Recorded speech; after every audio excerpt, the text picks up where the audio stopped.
kutsuvieraat ja näyttelyn avajaisiin saapuneet.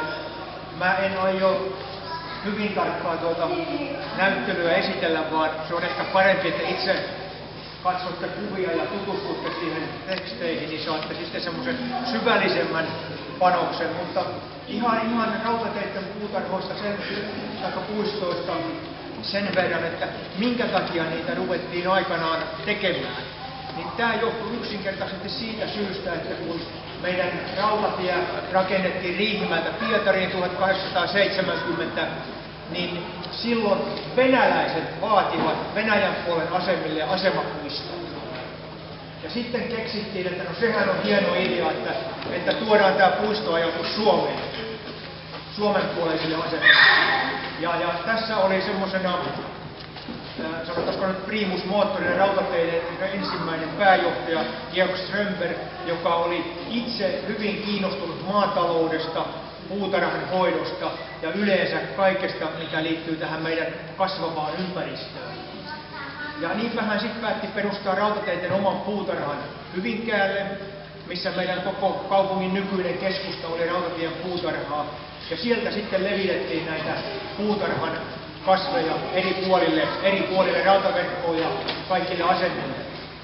Niitä ei suinkaan viety noin vaan sinne asemille, kuka mitäkin halusi, vaan tehtiin hienot suunnitelmat, mitä täällä näyttelyssäkin näkyy. Tehtiin hienoja väritettyjä suunnitelmia ja sitten kaikkiin merkittiin kasveille oikeat paikat, merkittiin puistopolut ja kaikki ja sitten ne myös toteutettiin sillä tavalla.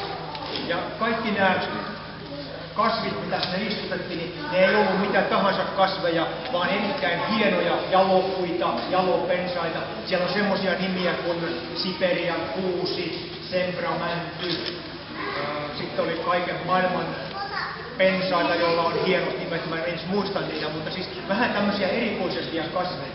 Ja näistä asemien puistoista ja pienistä puutarhoista tuli sitten jokaiselle paikkakunnalle semmoinen alkusysäys, että muutkin ihmiset alkoivat rakentamaan puistoja tai paremminkin puutarhoja omille mailleen ja vähän niin kuin he heräsivät sitten, että voidaan jotain hienoakin saada, että puut ei vaan kasva siellä täällä.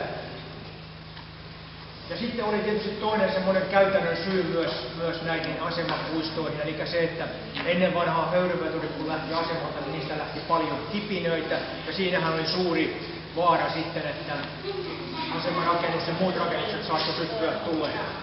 Niin nämä tämmöiset hienot lehtipuut ja isot pensaat, ne sitten tuhos näitä kipinöitä ja näin sitten varjeltiin tulipaloilta.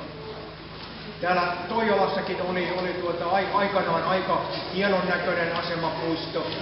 Ja kun mä tuossa äsken katselin, niin siellä on vielä jotain komeita puita jäljellä, joita näkyy. Esimerkiksi tuossa takana näkyy tuommoinen iso lehtipuu. Ja sitten muistaakseni tuolla aseman tuolla päässä on hienoja havupuita, jotka on juuri näitä vanhoja komeita puita. Ja itse tässä Veturitallin alueellakin on aikanaan ollut erittäin hieno iso, oliko se nyt vaahtera? Joo, vaahtera.